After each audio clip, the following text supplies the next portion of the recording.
My name is James. I'm 26 years old, and I've been trying to carve out a life for myself, even if my family doesn't think much of it. It's always been that way. Really, ever since I was a kid, I felt like I didn't quite belong.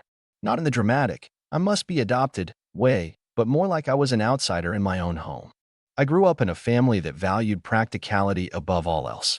My parents, particularly my mom, believed that life had a simple formula: work hard, earn money, and don't waste time on things that don't directly lead to a stable career. My dad was a little more easygoing on the surface, but deep down, he had the same rigid mindset. And my older brother, Mark, took after them completely, maybe even more than they realized. Mark was always the golden child. He did everything right: good grades, sports, a well-paying job straight out of college. He followed the blueprint my parents believed in, and they adored him for it. I, on the other hand, was the disappointment. Not because I was reckless or irresponsible. I never got into trouble, never made their lives difficult, but because I didn't fit their definition of success. I studied something they considered pointless. It wasn't theater or philosophy or something stereotypically dismissed. I actually chose a field that had real value. But since it wasn't traditional, since it didn't have a clear, straightforward career path, they saw it as a waste. They never outright stopped me from pursuing it, but they never supported me either. Every conversation was laced with subtle, and sometimes not so subtle, jabs about how I should have picked something more useful. For as long as I can remember, I had to prove myself in ways Mark never did. He was naturally respected in the family. I had to earn every ounce of approval, and even when I did something objectively good, it was met with a lukewarm, half-hearted response. I graduated with honors. No one cared. I landed my first real job in my field. My mom sighed and said, "Well, at least you're making something." Meanwhile, Mark would get showered with praise for the most basic things. It wasn't just about careers. It was everything. At family gatherings, I was the one whose jokes fell flat, whose stories were interrupted, whose thoughts were dismissed as soon as Mark or my parents had something more interesting to say. I can't even count how many times I sat at the dinner table, completely silent, because I knew no one cared what I had to say. And yet, despite all of this, I stayed connected. Not because I particularly wanted to, but because I felt like I had to. I still wanted to be a good son, a good brother. And, if I'm being completely honest, I still had that stupid hope, the hope that maybe one day, something would change. That maybe, eventually, they'd see me as an equal. But things only got worse after college. I started making money, not a lot at first, but enough to get by, enough to be independent. And that's when things took an unexpected turn. My parents, who spent years acting like I was a disappointment, suddenly started coming to me for help. Not in a "we're struggling, please help us" way, but in a casual, almost entitled way. My mom would offhandedly mention bills that needed to be paid, expecting me to pick up the slack. My dad, who never once seemed to care about my financial situation before, suddenly started hinting that he could use some extra money for things. And Mark? Mark, who made plenty on his own, never seemed to be asked for anything. It was always me, the one with the useless career. The one who, just months before, they were still mocking for wasting time. At first, I helped because I felt obligated. They were my family, after all. But it didn't take long to realize the pattern. Every time I gave, they expected more. My mom started treating me like an extension of her income rather than an independent person. My dad would casually drop hints about how it was only fair for me to pitch in more. It wasn't about need, it was about control. I tried setting boundaries. I told them I couldn't always help, that I had my own expenses. The response? Guilt trips. Lectures about family responsibilities. Subtle and sometimes not so subtle. Comments about how Mark was so much more successful and how they wouldn't have to ask him because he had his life together. For years, I put up with it. I let the comments slide. I bit my tongue at the family gatherings where they treated me like an afterthought, and I kept helping, even when it hurt me financially. Because that's what family does, right? That's what I told myself, over and over again. And then, last weekend happened. My mom decided to host a big family dinner. Nothing unusual. She did this every couple of months, inviting over aunts, uncles, and cousins. I wasn't particularly looking forward to it, but I went. I always went. Because despite everything, I still wanted to believe I was part of this family. Dinner was the same as always. I was largely ignored unless someone wanted to make a joke at my expense. I had learned to tune it out by now, keeping my focus on my plate and nodding along when necessary. It was a survival tactic. If I reacted, it would only encourage them. But what I didn't know, what no one told me, was that Mark had set up his phone in the corner of the dining room, live streaming the entire thing. I didn't find out until the next day. I was scrolling through my phone when I saw a notification. Someone had tagged me in a post. Confused, I clicked on it. And that's when I saw it. A video. The entire family dinner, streamed for the world to see. At first, I thought it was just some harmless family content. Maybe a funny moment, maybe a random conversation. But then I started watching. And within the first few minutes, I felt my stomach drop. Because there it was. My mom, laughing as she called my degree completely useless. My dad chiming in, saying he still couldn't believe I was making a living off of it. Mark cracking jokes about how I'd probably end up crawling back to them one day, asking for real money. And the worst part? Everyone was laughing. Everyone. Not one person defended me. Not one person even hesitated. It wasn't just a couple of casual remarks. It was a full-blown roast session, all at my expense. And I just sat there, watching, listening to them mock me behind my back. I had put up with a lot over the years. But this was different. This was the moment something inside me finally snapped. I stared at the screen, my breath coming in short, uneven bursts. The laughter rang in my ears. My mom's voice, mocking. My dad's casual dismissal. Mark's smug tone. The distant sound of forks clinking against plates as the rest of my family chuckled along, enjoying the spectacle. I rewound the video. Once. Twice.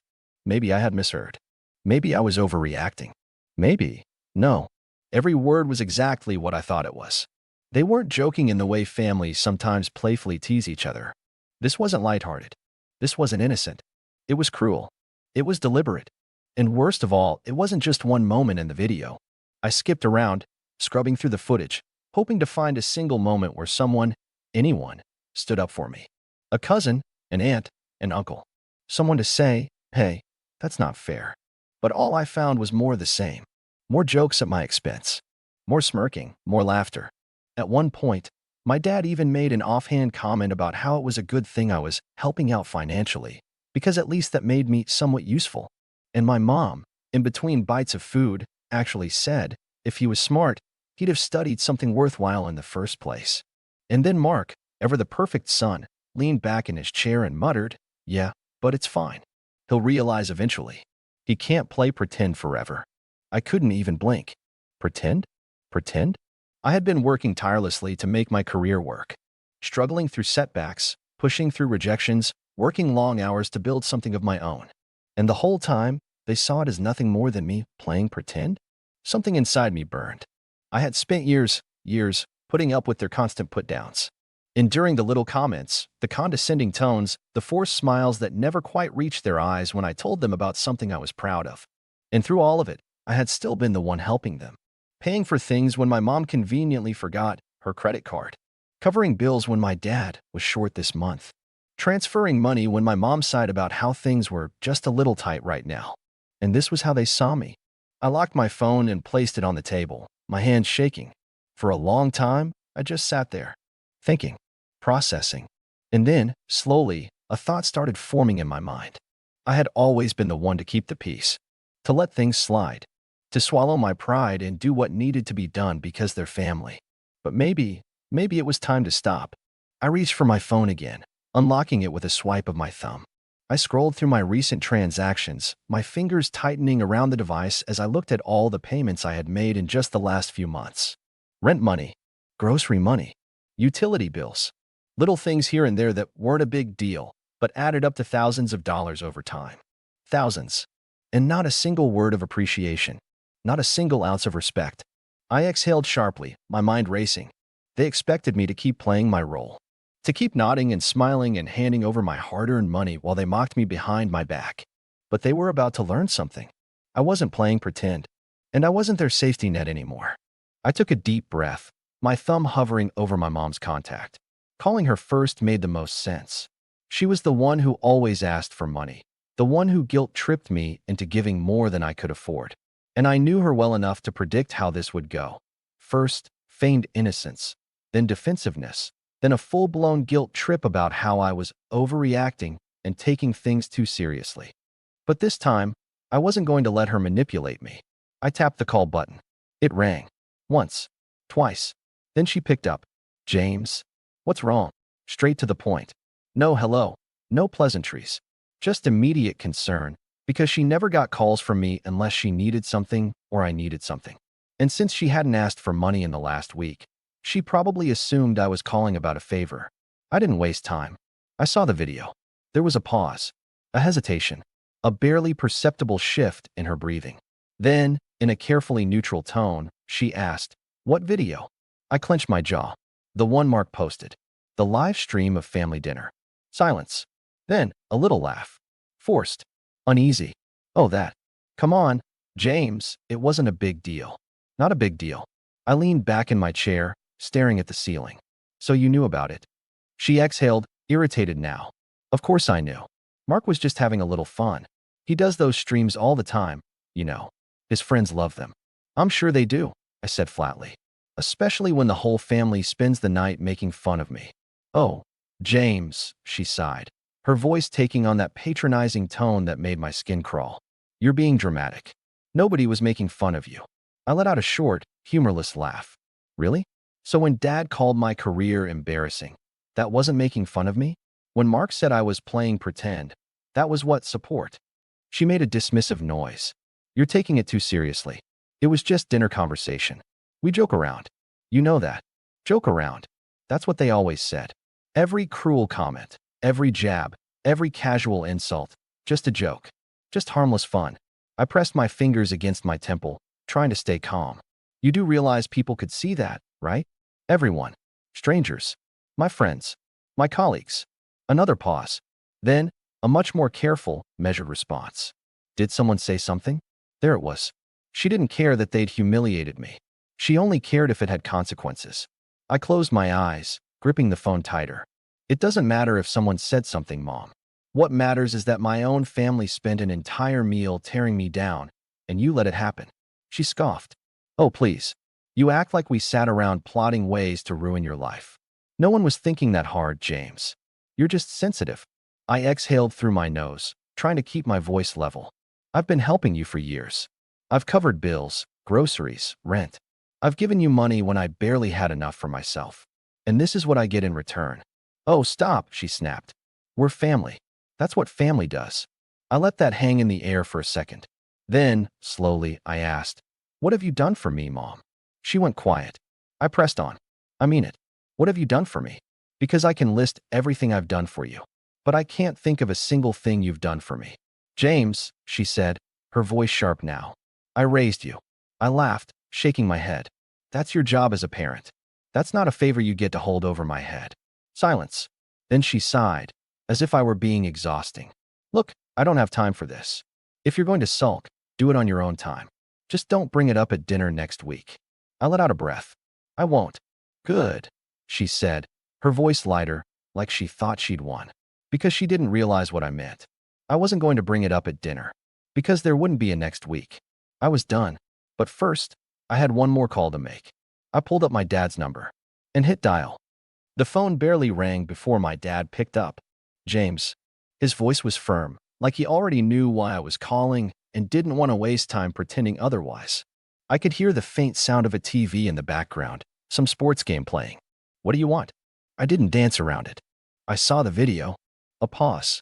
Then, in that same flat, unimpressed tone, he said, and I gritted my teeth. And you sat there, in front of the whole family, in front of the internet, and called my career embarrassing. Because it is, he shot back without hesitation. What do you want me to say, James? You could have been an engineer, a lawyer, hell, even a damn electrician, something useful. But instead, you're doing what? Whatever it is you do. I inhaled sharply through my nose, trying to stay calm. I run my own business. He made a dismissive sound. Sure, a business, if that's what you want to call it. That was the thing about my dad. He didn't just think I was a failure. He wanted me to be one. He had spent years acting like my work was some childish phase, something I'd grow out of when I came to my senses and got a real job. He ignored every success I had, brushed off every milestone like it was a fluke, a lucky break that wouldn't last. And yet, despite thinking I was so pathetic, he never had a problem taking my money. I tightened my grip on the phone. I've been helping you for years, Dad. Paying your bills. Covering things when you came up short. You knew that, and you still sat there and mocked me. Don't be dramatic, he scoffed. It was a joke. I felt something snap inside me. No, it wasn't. It was never a joke. None of it. You hate that I made something of myself without your help. You hate that I don't need you. And you really hate that you need me. His silence told me I'd hit a nerve.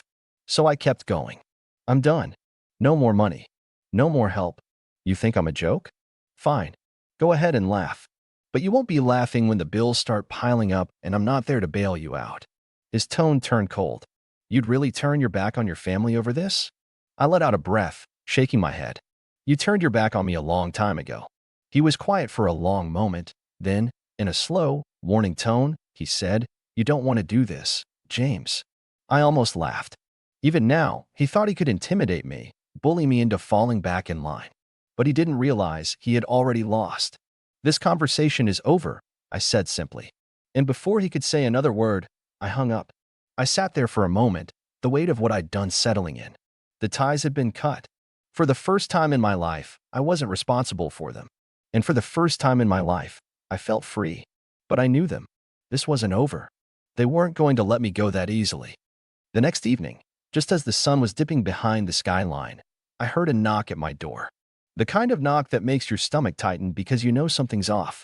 It wasn't a friendly tap or a casual visitor. It was more like an impatient, urgent thud, like whoever was on the other side had something to prove.